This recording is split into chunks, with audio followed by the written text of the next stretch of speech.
todos, bienvenidos un día más a mi canal. En el día de hoy vamos a tratar el caso de Sheila Barrero.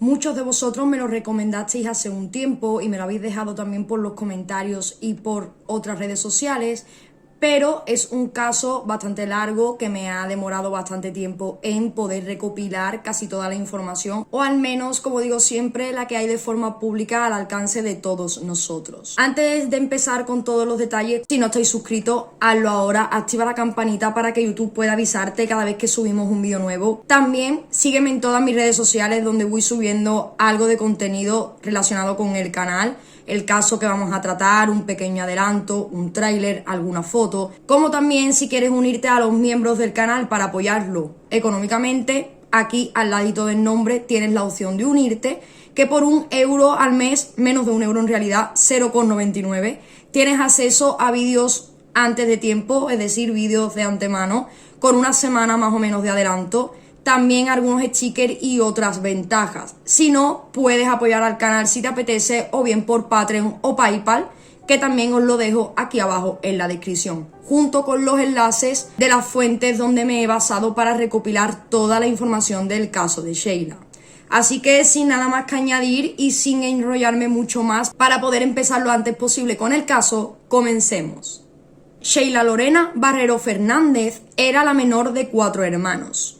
Eran 2 chicos y 2 chicas, siendo Elías el mayor de los 2 varones y luego Rubén. En cuanto a las hermanas, primero nació Mónica y por último Sheila, siendo ella la menor. Sus padres son Elías y Julia, quienes siguen aún esperando una respuesta. Sheila no era una chica confiada en exceso y sabía muy bien cómo pararle los pies a cualquiera. Quienes la conocían dicen que era de este tipo de personas con cierto magnetismo y un gran poder de atracción. Su hermana Mónica fue una de las personas que la describió de esta forma, con bastante carácter y muy responsable. La nena, como la llamaba cariñosamente su madre, estaba a punto de acabar turismo y para el momento de los hechos le había quedado una asignatura pendiente. Estaba también trabajando a la vez en una agencia de viajes de 2003. Este habría sido su primer empleo. Aquí estaba de lunes a viernes y le venía bastante bien porque su hermana Mónica vivía allí junto al que es ahora su marido y compartía piso con ella y su cuñado. Allí, en esta agencia, Sheila hizo muy buenas amigas, como por ejemplo Elena, quien más adelante pues hablaremos de ella porque conocía muy bien a Sheila y dio algunas declaraciones. En este momento, el atractivo de un dinero extra llevó a Sheila a poner copas los sábados por la noche en un conocido pub de Villablino. Sheila no había nacido en Villablino, sino en Degaña, Asturias, situada a tan solo unos kilómetros de donde la joven residía actualmente.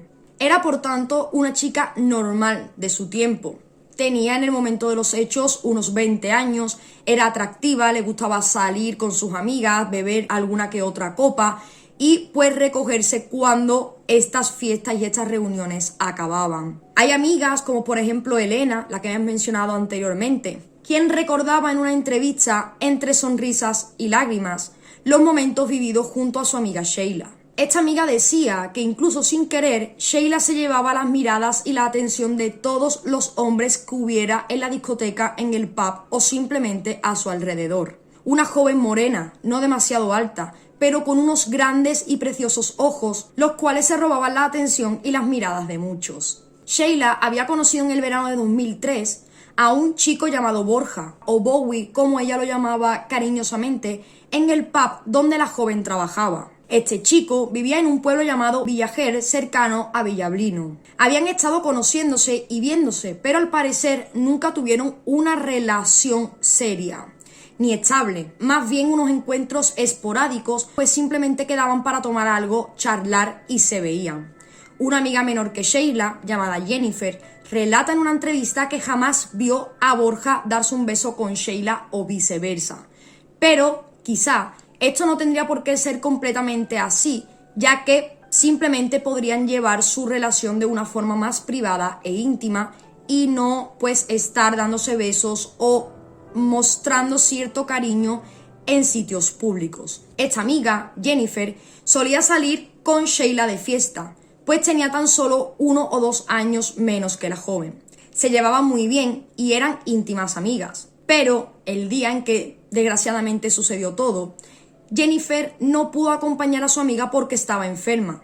Ella también se ha culpado de cierta manera durante muchos años porque cree que de haber salido con su amiga aquel fin de semana, hubiera vuelto a casa con ella y jamás le hubiera pasado nada. Estos encuentros o citas con Borja cesaron por algún motivo. A partir de aquí, el chico sigue yendo al pub donde trabaja Sheila y donde conoció a la joven, pero le echa malas miradas, incluso intenta no hablar con ella y de cierta forma no es demasiado educado ni respetuoso con la joven. Además de esto, al parecer Borja había vuelto con la que era su novia antes de empezar esta relación con Sheila, una joven llamada Coral. Juntos solían acudir a este pub donde Sheila trabajaba, se solían besar y mostrar su amor delante de la joven, quien aún estaba algo dolorida por la reciente ruptura. Sheila, al parecer, y como siempre digo, en cuanto se habla de la vida personal de la víctima antes de los hechos, suele haber bastante confusión y al igual que en el caso de Eva, se habla de bastantes hombres o chicos o relaciones, pero todo esto puede tener un sentido totalmente distinto en la vida de la persona de la que estamos hablando y tener matices. Aquí es cuando viene uno de estos matices que depende de cómo se cuente, puede sonar de una manera u otra y hay quien puede entender según qué cosas y para nada es mi intención.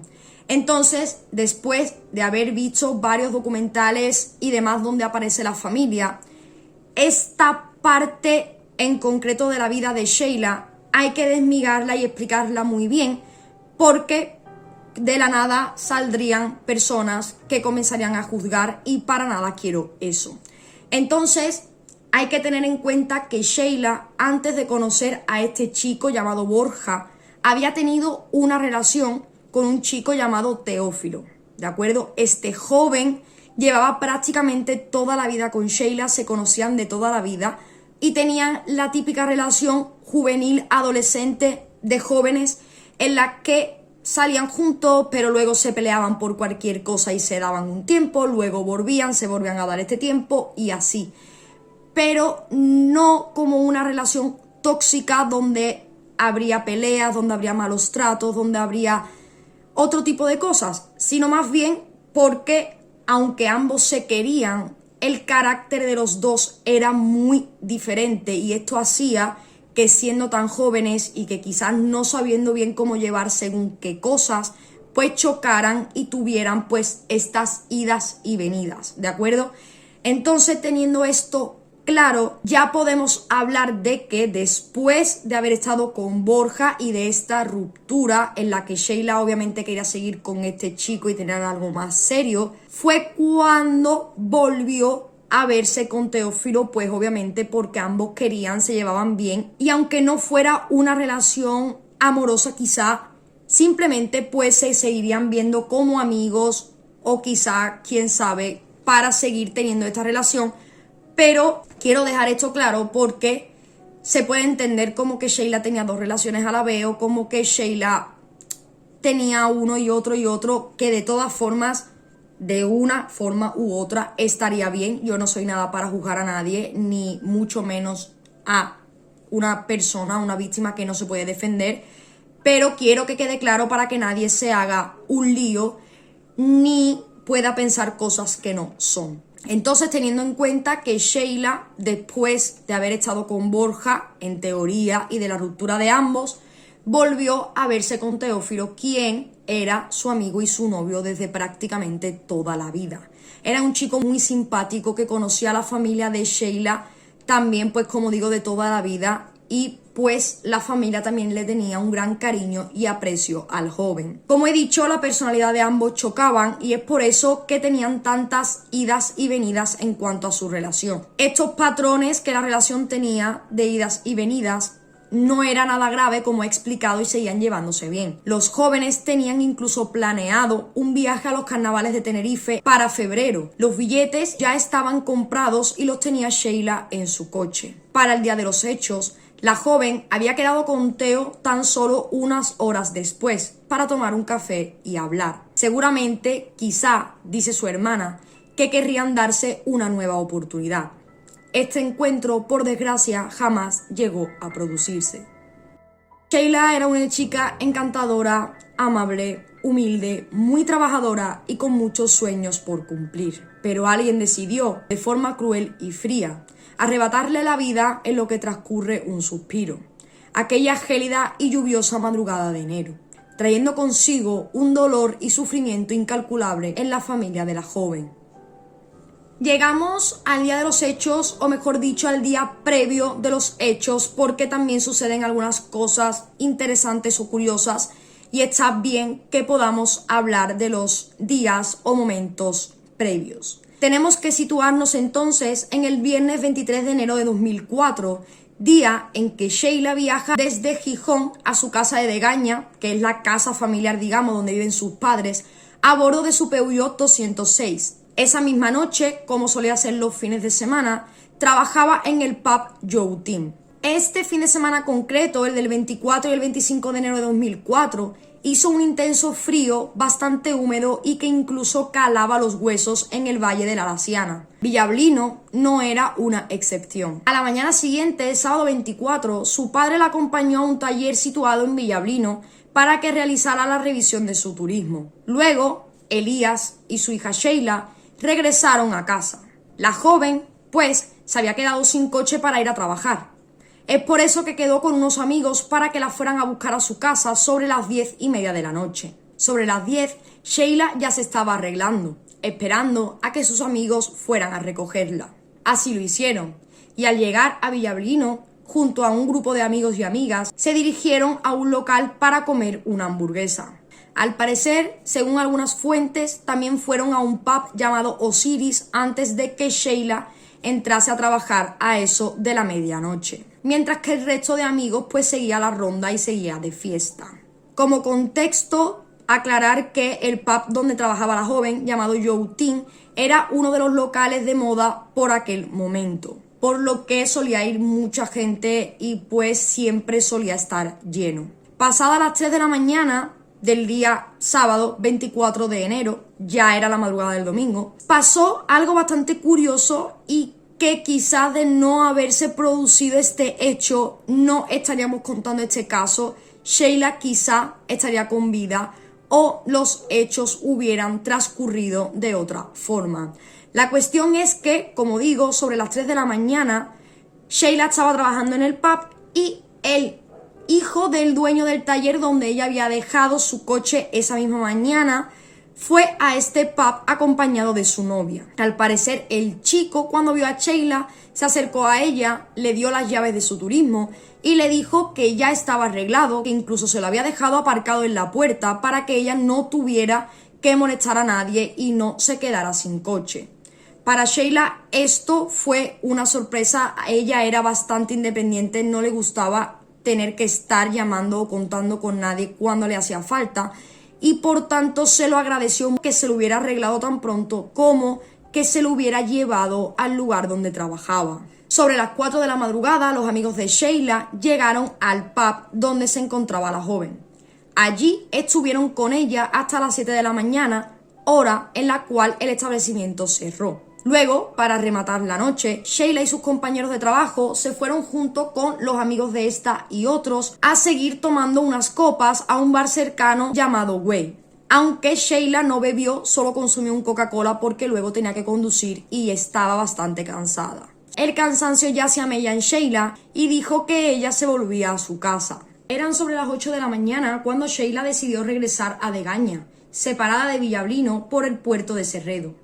Sus compañeros del trabajo, José Manuel y Vivi, la fueron escoltando con su coche hasta el cruce de Cabo Ayes de Abajo, donde la joven se despidió de ellos y continuó su camino enfilando la subida del puerto. Los chicos continuaron su trayecto.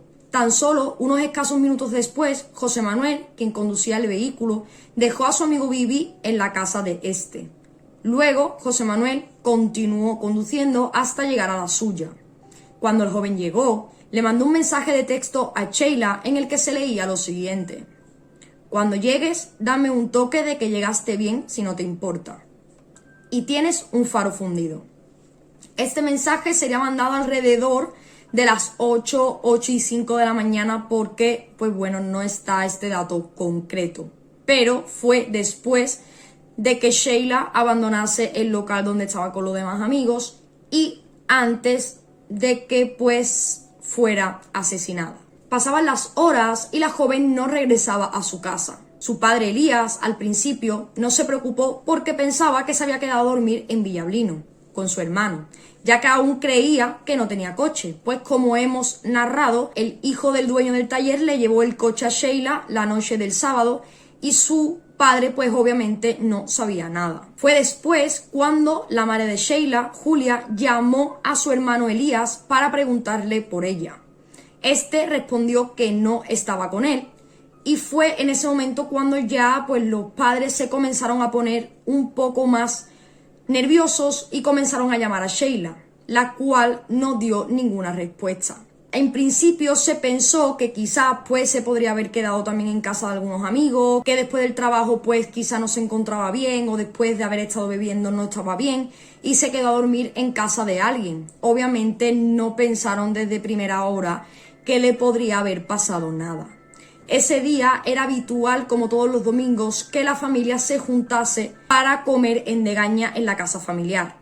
Por tanto, el hermano de Sheila, Elías, su cuñada y la hija de ambos pasaron por el Alto de la Collada sobre las 12:30 de la mañana.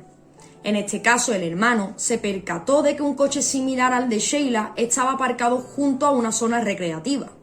Extrañado, dejó a su familia en la casa de sus padres y regresó al puerto para comprobar si era el turismo de su hermana y si ella estaba allí, quizás indispuesta por el cansancio o por alguna otra cuestión. Cuando llegó al lugar, el hermano aparcó su vehículo junto al coche de Sheila.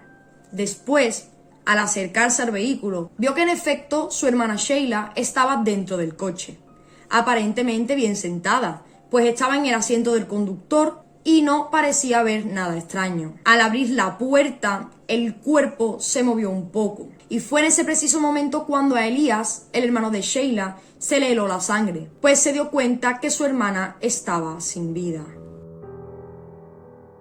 Salió corriendo por la carretera y paró al primer vehículo que pasó, el cual era conducido por un minero. Segundos después, ambos hombres llamaron al 112 y la Guardia Civil de Villablino recibió el aviso sobre la 1:20 de esa tarde. Al llegar y comenzar con la inspección, se dieron cuenta que el cuerpo estaba aparentemente bien. No tenía nada extraño ni tampoco signos de violencia. Estaba sentada en el asiento del conductor, con los pies sobre los pedales y las manos colocadas sobre sus piernas, una encima de la otra. Alguien, una persona o dos a lo sumo, en teoría, y como se pensaba en este primer momento, hizo detenerse el coche de Sheila, cruzando su vehículo en mitad de la carretera. Algo que fue observado por unos cazadores que pasaron poco después por el lugar sin imaginar lo que estaba sucediendo. La parte trasera del conductor, es decir, el asiento trasero del coche, estaba mojada, lo cual podría significar para los agentes que el autor de los hechos estuvo dentro del coche en algún momento antes de cometer el crimen o durante. En el asiento del copiloto también se encontró sangre. Esto, como digo y repito, era lo que en un primer momento vieron los agentes y pensaron también los investigadores. Pero fue posteriormente en la sala de autopsias y posterior a este análisis que estas primeras versiones, hipótesis, teorías y demás cambiaron por completo porque, como vamos a ver a continuación, el informe de la autopsia y algunos datos no tenían nada que ver con lo que estaban pensando los agentes en un primer lugar. Así que fue el forense quien creyó, debido a la falta de lesiones que presentaba el cuerpo de la joven, que la muerte de esta se podría haber producido por un accidente de tráfico. Pero fue más tarde, cuando estaba en la mesa de autopsias el cuerpo, que el forense se dio cuenta que Sheila tenía un disparo en la nuca, el cual le salía por la ceja derecha. Por otro lado, el casquillo de la bala fue encontrado un día después de esto y no en el momento de la primera inspección. Este al parecer estaba en el salpicadero del vehículo, entre el salpicadero y la luna del coche, y al ser tan pequeño no lo habían visto.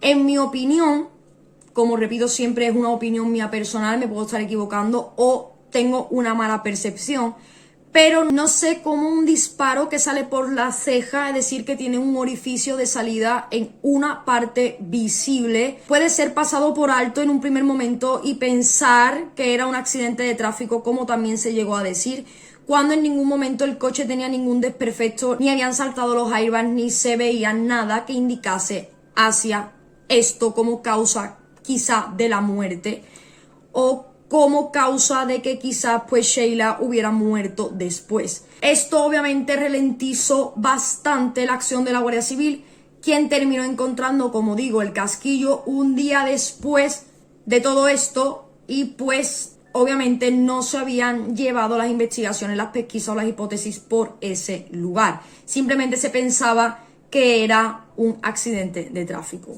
Bajo las uñas de Sheila no se encontró nada de ADN, ni signos algunos de defensa, tampoco en su cuerpo. Quizás Sheila no se defendió o bien porque conocía a su asesino y fue algo rápido, ya que el disparo fue dado por la espalda y no hubo forcejeo alguno, o quizás la joven no tuvo ocasión de defenderse o simplemente no pudo.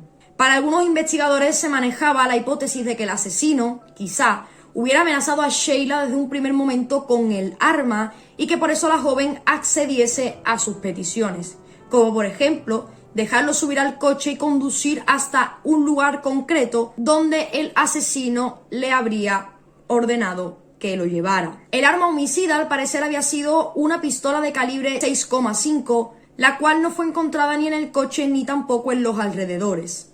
A día de hoy tampoco ha sido encontrada. El disparo fue realizado a cañón tocante, es decir, estando el cañón en contacto con la cabeza o nuca de la víctima en este caso. Según el informe forense, Sheila habría muerto sobre las 8:15 o y media de esa mañana como muy tarde. En el coche también se habían encontrado varios objetos, entre ellos un paraguas, un periódico, una bufanda, la cual no pertenecía a Sheila, ni a día de hoy tampoco se sabe quién era su dueño o dueña, dejada en el asiento trasero, como también fragmentos de huellas dactilares, así como varias fibras. Los agentes pensaron entonces, debido a la información y pruebas con las que contaban en ese momento, que alguien hizo a Sheila parar su vehículo en el trayecto de regreso a su casa. También era lo más lógico y obvio, pues antes había estado acompañada por sus amigos y en el único momento en el que estuvo sola fue cuando la dejaron. E igualmente, aunque hubiesen sido algunos de los amigos, también habría sucedido de regreso a su casa. Entonces esto era algo de lo que ya partían y algo que era bastante evidente. También, según los investigadores decían, quien había hecho esto, es decir, quien le habría quitado la vida a Sheila, debía ser alguien conocido, porque esperó a que dejara de ser acompañada por sus amigos y estuviera sola. Además, también, la ventanilla del conductor del Peugeot 206 de Sheila se encontró parcialmente bajada, lo que hacía pensar a los investigadores que la joven bajó en algún momento la ventanilla para quizás comunicarse con este sujeto. Los hechos, según la hipótesis que manejaban para este momento, se habrían producido de la siguiente forma. Sheila regresaba a su casa cuando un coche la adelantó y la hizo parar por alguna razón. Entonces, el sujeto que iba en el coche, o uno de ellos, se bajó del vehículo y se dirigió hacia el coche de Sheila. Luego, el que estaba tan solo a unos escasos minutos de convertirse en el asesino de la joven, hace por alguna razón que Sheila baje la ventanilla, por lo que lo más lógico es pensar que la bajó para hablar con él por cualquier cuestión. Puede que ella conociera a su verdugo y este se subió al asiento de atrás del coche de la joven, pues cuando los agentes llegaron al lugar, como he dicho, la parte trasera del piloto estaba totalmente mojada. Luego es que este sujeto decide darle un tiro a Sheila por la espalda, atravesando la nuca y saliendo por la parte frontal del cráneo de la joven, concretamente por la ceja derecha. Y acto seguido impacta en el cristal delantero, rompiendo el vidrio, pero sin salir del coche, pues se encontró justo entre la luna y el salpicadero de este. A continuación, se supone que el homicida movió el cadáver al asiento del copiloto. Sacó el Peugeot 206 de donde lo había dejado Sheila después de sufrir el disparo, lo aparcó en el área recreativa donde fue encontrado, volvió a colocar a Sheila en el asiento del conductor, le acomodó la ropa, le puso los pies en los pedales, las manos en sus piernas, la cabeza en el asiento, aparentemente apoyada en el reposacabezas, y se marchó del lugar en busca de su coche o lo recogió una tercera persona. Nadie recuerda haberse cruzado ese día con vehículos, a excepción de estos cazadores que parece ser vieron algo extraño. La falta de visibilidad, el mal tiempo y lo temprano que era fueron los mejores aliados para el asesino. Pero la madre de Sheila tiene claro que algún cazador o conductor debió ver algo de lo que no se ha informado a las autoridades y que quizá pueda brindar la pieza que falta para darle respuesta y por tanto tranquilidad a su familia. No hubo ningún tipo de agresión ni sexual ni física, tampoco hubo un robo, pues a la joven no le faltaba nada de sus pertenencias ni tampoco otro tipo de violencia, a excepción del disparo. Fue un crimen a sangre fría, desapasionado. Hay quien piensa incluso que lo hizo un profesional, por la limpieza con la que se ejecutó. La hermana de Sheila, Mónica, ha llegado a especular con que alguien amenazase a su hermana con una pistola por la espalda y se le escapase un disparo con unas consecuencias totalmente indeseadas. También quien dice que el asesino no quería verle la cara a su víctima en el momento de arrebatarle la vida, por lo que decidió darle el tiro por la espalda. También hay quienes afirman que simplemente era indecisión ante cometer o no el crimen. Desde el primer día, la Policía Judicial de la Guardia Civil de Villablino y la Comandancia de Asturias se volcaron con el caso, al que luego se incorporó la Unidad Central Operativa, popularmente conocida como la UCO, del Instituto Armado. Los encargados del caso eran el oficial José Miguel Hidalgo, quien ya había participado en casos como el de Joaquín Ferrandis, Alcácer, la farmacéutica de Olot, entre otros. Y como suboficial estaba Joaquín García. Lo primero que se hizo fue interrogar a todos los amigos de Sheila. La principal hipótesis de trabajo era entonces, y aún lo es hoy, la venganza. Luego de investigar e interrogar a los amigos y no encontrar aparentemente nada, se amplió el círculo hasta su entorno laboral y familiar. Más tarde, a las personas que trabajaban cerca del lugar donde fue encontrado el cuerpo, en el Alto de la Collada, o que solían pasar habitualmente por allí, ya fueran mineros, empleados de mantenimiento de carreteras, conductores profesionales. En total, unas más de 600 entrevistas, incluso se llegaron a analizar todas las comunicaciones realizadas ese día en la zona. Pero nada de esto dio ningún tipo de resultado y los agentes seguían prácticamente en el punto de partida. Cuando comenzó esta investigación, tanto el dueño del pub Joe Ting, donde trabajaba Sheila, como el DJ del local, dieron sus declaraciones a la prensa.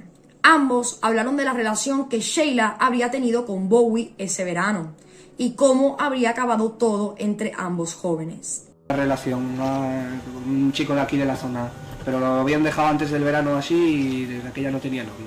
Tenía pues lo típico, lo de siempre, algún rollete había tenido.